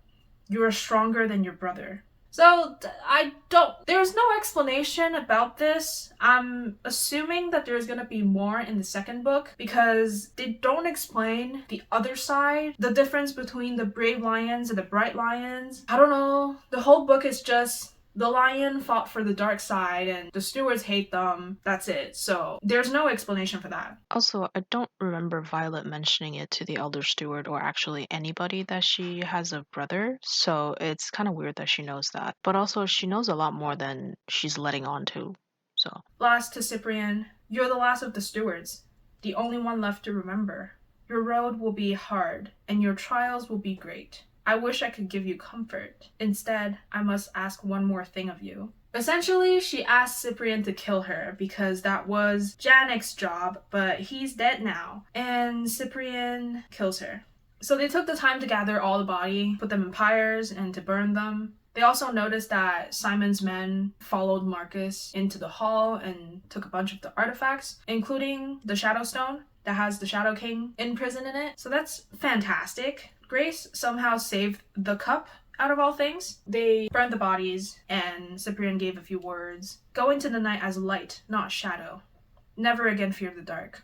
I really like that. And he took a torch that's unlit. He got some of the fire and put it into where the final flame is because it got put out. This just symbolizes that the light hasn't gone out yet. And then this whole time that they were going through the hall, because it's spread across several chapters or one long chapter, I was like, have you guys forgotten about James? He's like still in the cells, no? And then I told myself that Simon's men would get him, which they tried, but he was already gone because apparently Emery, remember Emery, one of Violet's novitiate's friend? He let James out, and according to James, it was because Emery's been in love with him since they were like 11, so. Great details, not important, because Emery's dead after they've burnt the bodies, like the next day. Violet is wallowing in her self-pity. She blamed herself for not being there, for not being beside Justice when he was fighting his darkest fear, that he wasn't, like, helping them. So in her anger, she decided to, you know, go beat somebody up. And that target is Devon, the 15-year-old shopkeeper in London, the ivory shop. She rides to London, finds Devon in an alleyway, and just started beating crap out of him. It doesn't help that Devon is also just taunting her, because Violet wants to know where the Shadow Stone is. And Devon is just like, why don't you go ask your friends the stewards? It's like, Devon, I don't think that's a good idea if you're getting beat up. Violet is a lion. She's a lot stronger than Devon. She overpowers him and just punched him a bunch of times. She also noticed that Devon is weirdly protective of his cap, so she yanks it off and the bandana is on his head. He's always wearing a bandana. And when she reaches for the bandana, Devon really starts fighting. He's struggling, but he couldn't overpower Violet. He yanks the bandana off of him, and she saw something. Devon was staring up at her, horror in his white eyes, his forehead totally exposed. There was a deformation right in the center, a lumpy thing that had been hidden by the bandana. For a moment, she didn't understand what she was looking at. She stared at it, at the wrongness of it, the grotesque artifact under the wet hair. It protruded half an inch, a ruined pearlescent stump, growing from the middle of Devon's forehead. Devon is a goddamn unicorn! So I don't really know what Devon's purpose is in this book, beside being like adding notes here and there. I also don't know what the role of unicorns are in this book, because you can say that unicorn used to exist and that the last one got hunted and the horn got sawed off. Now we have the horn of truth, but he doesn't have to be alive, no? I don't know what the purpose of Devon is in the story. So Violet freaks out. She just lets him go and goes back to the steward hall. She goes back there herself, which I thought you need steward blood to get back in. Then we get a bit of Devon's perspective. Basically, he gets home. He just sits on his bed when Robert comes in. We don't know how old Robert is, but Robert has some feelings for Devon. It's not really explained if it's like what kind of feeling it is, but just that he cares about Devon. He brought the horn back to Devon because Simon looted the steward hall and took all the artifacts, including the horn, and Robert just like snatched it. So he gave it back to Devon, basically gave it back to its rightful owner. And Devon kills Robert with the unicorn horn. I was confused as in why, but then Robert owns an ivory shop. So could it be that he's holding grudges against him the whole time? Before he left Robert's dead body, he said, "You thought you knew what a unicorn was, but you were wrong." So that's kind of ominous, and we don't know what that means, and it's not really explained. The whole book just kind of say that unicorns were slaughtered back then by the Dark King, and that Devon was the last one left, and he got chased by human, and his horn got sawed off. That's it. We don't know why. Maybe they're evil, or they're something. We go back to Violet. She tells Will that Devon is a unicorn, which apparently unicorn are undying, so Devon's been living for thousands of years, which makes more sense about him talking about the pile of unicorn horn not being real. He is forever 15. Will, with his detective hat, also deduced that Devon stayed beside Simon so Simon could get information about how to rise the Dark King. My question is, yeah, that could be the purpose of Devon as a character, but why would you need that when Simon's lineage is from the Dark King? When the stewards pass down their knowledge within them, I'm assuming that Simon's lineage also pass it down because it's been so long. Going on a tangent here about Devon because I don't know his purpose in this book. So the 5 people that are left in the steward hall: Will, Violet, Cyprian, Grace, and Sarah. the other Janissary girl. They sit around and eat breakfast, and they were wondering why Simon hadn't released the Shadow King yet, because there shouldn't be an issue. He already had the stone. Will, with his detective hat on, he said no, he's waiting for something. He's saying that Simon needs that artifact that James went to the shop for, the one that's gonna make him the most powerful man in the world. So they decided to go get it before Simon gets it. They go to Gautier and they search the houses that are in the area. The first two didn't have anything. The third one, as they walk in, there's a dead girl on the side, and they see James in the entrance to like the living room of the house. So they were kind of hiding and just listening to James and Gautier talk. I know you kept it, said James. Everyone keeps it. Everyone wants what it can do. The betrayer? James looked like he got slapped. Why do you know that name? It knows you. And Gautier started laughing. He's kind of cuckoo bananas. Have you come to get it for your master? James' face turned white. Do you want it? Do you want it the way it wants you? And also, side note, Gautier is blind, but he's saying that the artifacts is the last thing that his eyes remember. The look of it, the ruby and the gold. It's perfect. It can't be broken. It can't be melted down. It's waiting for you. So while James is distracted listening to Gautier talk about this delusional fantasy that he has and babbling about his cuckoo brain, the three of them attacked, but James saw it coming. He slammed Violet onto the ceiling with his invisible hands and then dropped her, threw Cyprian to the other side of the wall, and kept him there. Will, even before getting the manacles out, got pinned on his knees. So Gautier was trying to get away in this chaos, but he dropped the blanket that was on him and the thing that was inside of the blanket, and it went rolling on the floor. And that got James distracted. So Will got up and put the manacles on James. Gautier is trying desperately to find where the artifacts is because he doesn't know where it is. Will picked it up, and it's a collar. It's gold with rubies embedded in it. And in James's character portrait, he's wearing it. So that's kind of weird. Is it kind of a spoiler? I don't know, because we don't talk about it in this book. And what did I say since the beginning? James is Simon's dog. And seeing the collar got James shaken. He is just kind of fixated on it. So they chained James into the next room so he's out of earshot so they can talk to Gautier. And Gautier said that the collar was made for James and for James alone. It wouldn't work on any other person. The person who puts the collar on James will have total control over him. So we learned that the Dark King had the collar made and put it on James and controlled him. It wasn't like he was doing it out of his free will, massacring his own people and sleeping with Dark King, but he was being controlled because the Dark King wanted to possess him. Cyprian and Violet talked about they could use this, attack Simon, basically kill him, send James to kill him, and then take it off after. Gautier just said, you can't take it off. Once it's on, it's on. So they still wants to put the collar on James, right? Because James works for Simon and he's killed a bunch of people. He's evil according to them, and Cyprian just wants revenge for his brother and for all the stewards, all the people that he's known. So Will took the collar alone, go into the other room, and he just let him go. He didn't put the collar on James. He gave it back to him, took the manacles off of him, because he knows that James didn't come here on Simon's order. He came here alone. He was trying to get the collar before Simon does.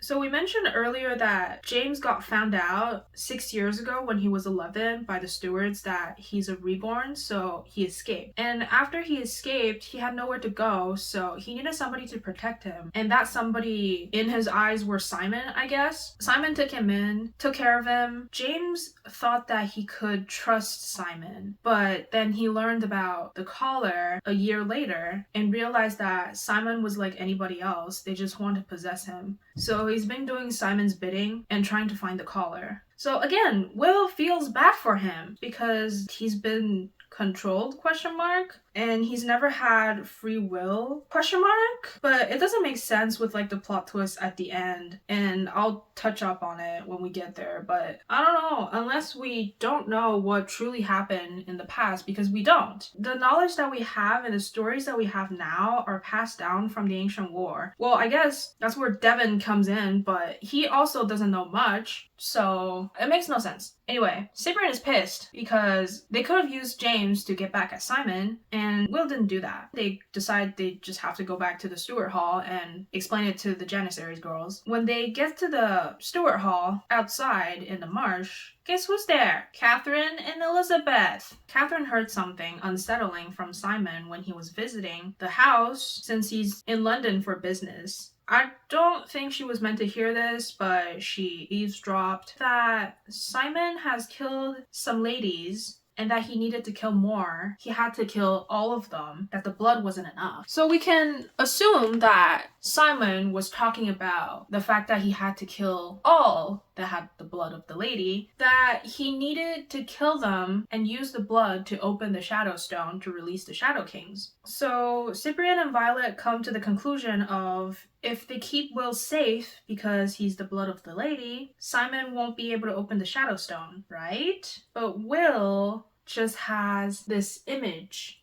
in his head of when his mom got killed. How she was dying in a pool of her own blood in their farmhouse at Bow Hill. And Simon doesn't need Will. Also, they caught Catherine and Elizabeth up with the whole magic stuff. After dark, Will left the Stewart Hall by himself. He's taken his horse and he's ridden for a day and a night to get to Bow Hill. At first, he was trying to evade the remnants because, of course, they're on guard there. They're just keeping out. And he also noticed that Simon is in the farmhouse because his carriage was on the side of the road. So he decided to approach the farmhouse quietly because he doesn't want to get touched by the remnants, right? Will approached the farmhouse. He somehow got caught by one of the remnants, the one who's wearing the gauntlet. He also packed a sword with him because he still didn't believe that he can use magic, or maybe he knew. So somehow, when he got caught by the remnants, he was ready to die. The guy was choking him by his throat. Will didn't rot or wither or turn into dust. It's like the Dark King's inner guard's armor has no effect on him. The guard held his throat. Then he gets a vision again. At once, Bow Hill disappeared, and he was somewhere else. An ancient battlefield under a red sky, surrounded by the clashes and cries of fighting. Before him towered a true dark guard in full armor. Not Simon's poor imitation playing dress-up with a rusty gauntlet. It was the armor the remnants wore, whole and unblemished. And now he confronted its bearer, a terrifying fighter of immense power with an armored hand around his throat. They were locked together, the dark guard's eyes burning into his. And then the dark guard kind of just screamed. He let him go as if he recognized Will. You don't know why Will is not affected by this. So he kills the guard and he grabs the gauntlet and nothing happens to him. He keeps going towards the farmhouse. He meets the other two guards and he kills them too. And he gets into the farmhouse where Simon is in the middle of it, standing where his mom has died. And he doesn't have the Shadow Stone. Simon starts his villain monologue saying how humans has taken over the world and destroyed magic, and that he would bring back the Dark King and gets the throne as is his birthright as the descendant. Will kept thinking about the night that his mom died. He was in the forest collecting woods when he hears a cry. He ran back to the house and there's 3 men dead on the floor and his mom is laying there in a pool of her own blood. He remembered her say, "Will, promise." Then Simon is just saying, "Oh, I thought I had to chase you, but you came to me by yourself. Now it'll be super easy to end the lady's lineage." And he pulls out the corrupted blade. The corrupted blade was the blade of the champion. It got corrupted by 1 single drop of the Dark King's blood. So Simon wouldn't be affected by it because he is a descendant. So he took the blade out of the sheath. It started doing the same thing as on the ship. There's black flame and it's killing everything, including the grass and the animals in the area. And after the blade's done its thing, it's calmed down and only Will and Simon are stood in the farmhouse. Simon's confused. Why didn't it work? And now it's Will's turn for his villain monologue. It took him a bit after he got to London to find out who killed his mom. He got close to Simon to get information, and he's trying to destroy Simon by maybe taking away his business. So remember the rope that got boxes and boxes of gunpowder into the river? The rope didn't snap. Will cut it. Catherine left you, by the way. Simon doesn't know. He's confused. He's like, what? Will said, yeah, I kissed her. James also left you. Now Simon's really confused. He asked how he knew that James was missing. Will just go on to say, What more can I take from you? Your business? Your fiance? Your wealth? Or your mother? To reveal that he is doing this whole revenge thing on his dad because his dad was the one who ordered the kill when he went to ask James. I don't know if he knew to begin with and he just went to ask James to like confirm it, but that's not important. And he is here now to kill Simon to get back at Edmund the Earl. So he kills Simon. Simon, I think he's really confused. But he's also like, you can't win now because I already released the Shadow Kings. They'll hunt you down till the end of the world. Like Will just said, I'm not blood of the lady. The Shadow Kings aren't coming for me. Okay! So back to the hall. Violet realized that Will is gone. The sky started turning red, and they realized that a Shadow King is coming towards the hall. The Shadow King's whole purpose is to end the line of the lady. Will is not there, and why are they going there? But they all panic because nobody can defeat a shadow. They decide to barricade themselves in the inner walls, like in the room where there's the tree. Violet and Cyprian decides to stay in the main hall to block the shadow from getting in. Elizabeth doesn't want to get in, but Violet said, we're gonna hold him, and pushes Elizabeth a little bit. She didn't even push her hard. She didn't expect this reaction.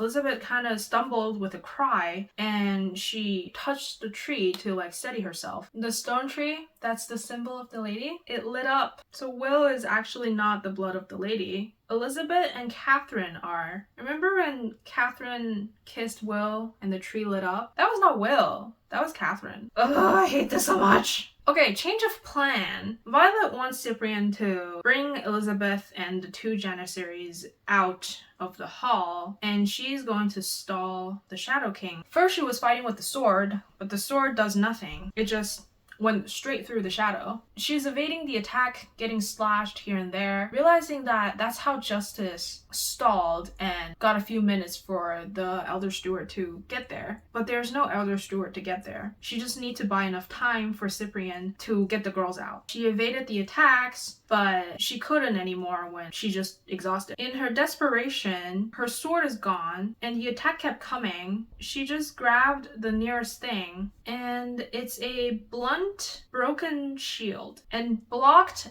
the Shadow King's attack. At first she thought it was gonna go through, but she felt it reverberate. The shield of Rassilon. Rassilon the First Lion. The shield of the First Lion. And I don't know how it works. Probably because the shield is like an artifact. It's actually from the ancient days and it still has magic. That's why it can block it. Violet just takes the shield and whacks the Shadow King over and over again. Then cut his head off with the blunt edge. The end. That's how Violet killed the Shadow King. Now, we go back to where Will is in Bow Hill in the farmhouse where he just killed Simon. In walks Devin. So Will just said that he's not blood of the lady. That leaves one option for him. He's not a steward. The dark artifacts don't work on him. He always has this weird draw towards dark objects. And he can read the ancient language. He doesn't want this to be true, but he's come to the realization that it is. So you know who you are. Tell me I'm Simon's son. You know you are not, said Devin. My king. Okay, so Will is the Dark King reborn. How did this happen? When Simon said that he needed the blood of the lady to break the Shadow King's prison, it also applies to bringing the Dark King back. And remember a bit before Will was born, his aunt got killed. The blood of the lady got killed. Will came back as a reborn. Oh my god. And now we get like a full flashback of how Will's mom's death happened. So after he gets back to the house and seeing his mom laying in her blood, he's panicking, of course, because it's his mother. He asks, what happened? What can I do? Give me the knife. She was pointing at the knife with the men that died around her. He gets her the knife and she just stabs it toward his neck. And Will's instinct is to raise his hand and to cover his neck, right? That's why he has the scar on his hand. That was the only thing that stopped the blade. Will thought that the mom was just confused. That she thought he was one of the men who tried to hurt her. He thought that if she knew who he was, she would stop attacking him. But now he realized that She knew exactly who she was. That's why she tried to kill him. So after she's failed, she cried out in frustration because she wants Will dead because she knows that he's the Dark King. I shouldn't have raised you. I should have killed you. You're not my son. You're not the child I had to give up. Her eyes were widening as if at some vision. Oh God, don't hurt them. Don't you hurt my girls. Will, promise. Desperation in her voice. I promise, he'd say. Then more men rushed into the house. Her mom cursed a bit more at Will and yelled at the men to run. Because she knows that he's the Dark King. The whiplash when I read this book, incredible. How did you know? Will asked Devon. I'd known you anywhere. After 10,000 years, I'd known you. I knew who you were the moment you walked into Robert's store. Why didn't you tell me? Last time I saw you, your army were killing my kind. 1,000 unicorns lay dead on the battlefield. Okay, Devon, so why are you calling him your king? Then Catherine is just there standing in the doorway because, of course, she is. She left the Stewart Hall immediately after Violet noticed that he was gone because she's in love. More like because she's dumb.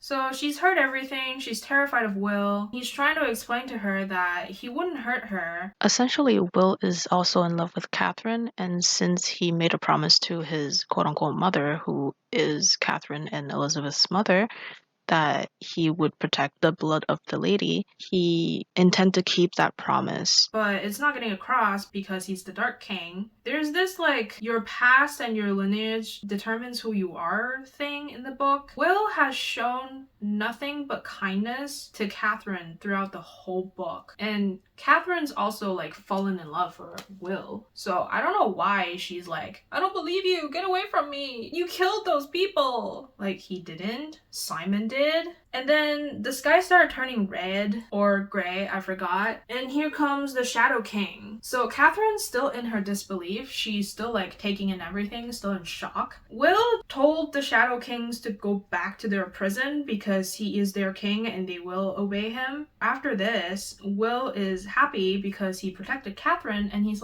see, I told you I would protect you. But Catherine is all you are the Dark King. Took the corrupted blade that's just laying on the floor because Simon's dead. She was trying to protect herself, I guess, with the sword. Will kept trying to tell her that the blade is going to hurt her, that it's corrupted, that she's going to die. But Catherine took that as he's scared of the blade because yes, he is. It's going to kill her and he loves her. So he doesn't want her to die. But she draws the blade because she doesn't believe in Will. Not anymore. And Devon is just in the background, just looking at all of this. Devon, why are you here? For a moment after she draws the blade, it didn't do anything. So Will thought that maybe because she is the blood of the lady, she's able to wield the blade because she's supposed to be the champion that kills the Dark King because the blade was called the Sword of the Champion when it was first forged. Will, he knew that he would give himself up if Catherine tried to kill him. For a second, he thought that nothing was going to happen. But then,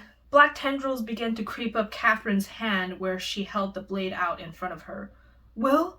She said. Veins of black were traveling up her arms under her skin.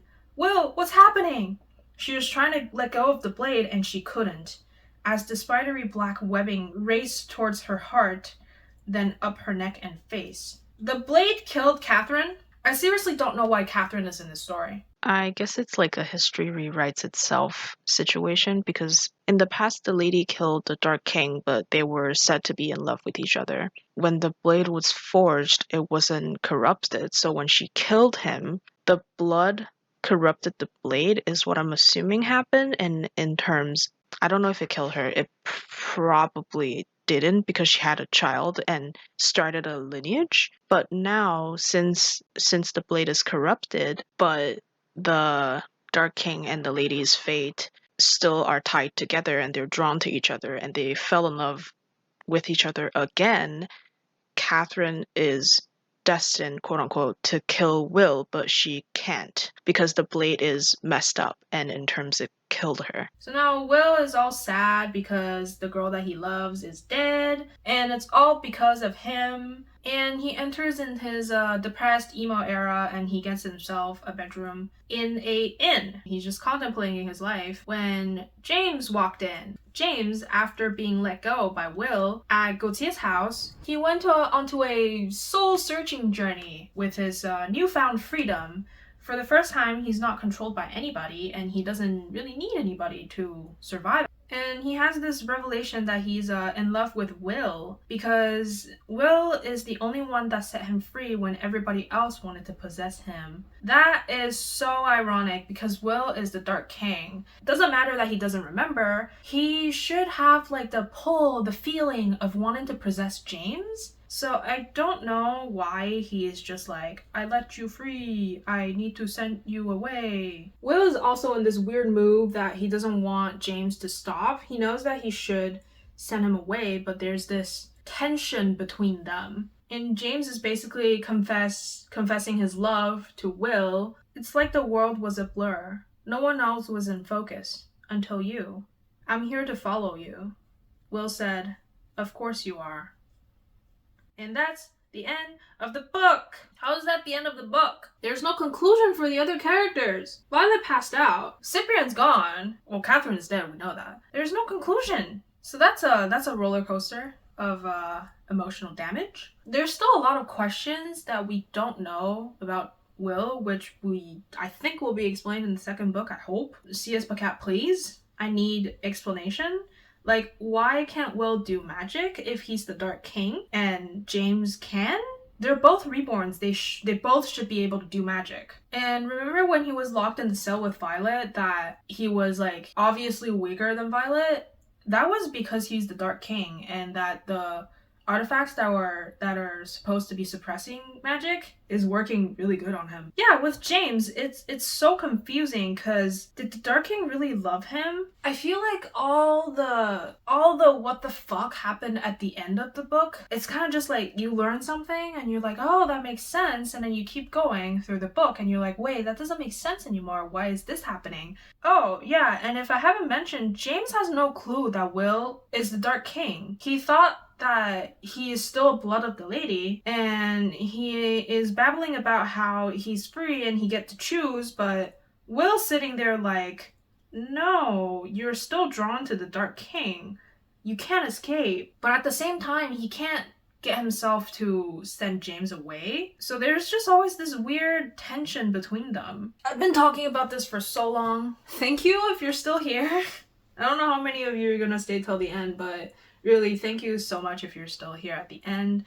And I know I didn't do a great job talking about the story. I'm gonna put in voiceover or something to add explanation if something doesn't make sense in the edit. Yeah, that's Dark Rise by C.S. Pacat, and I went on a emotional journey. Hopefully we'll get some answers in the second book. According to them, is very slow burn, like very slow, which I can kind of see it because all the plot twists are concentrated at the end. You kind of like all the information kind of come together at the end, but maybe that's just me because I haven't read a lot of fantasy books, so I just kind of follow the book. I don't really like guess too much. But that's it. I have a lot of questions that I don't have answers to. The new book comes out beginning of November. I don't know if I'm gonna get it. I hope you enjoyed this kind of video, just casually knitting and listening to me in the background as like a podcast or something. Let me know in the comments what you're making, or if you like this kind of video, if you want me to do more, what kind of books you want me to read, or TV shows or movies. And that's it. Stay safe, drink a lot of water, and I'll see you guys next time. Bye!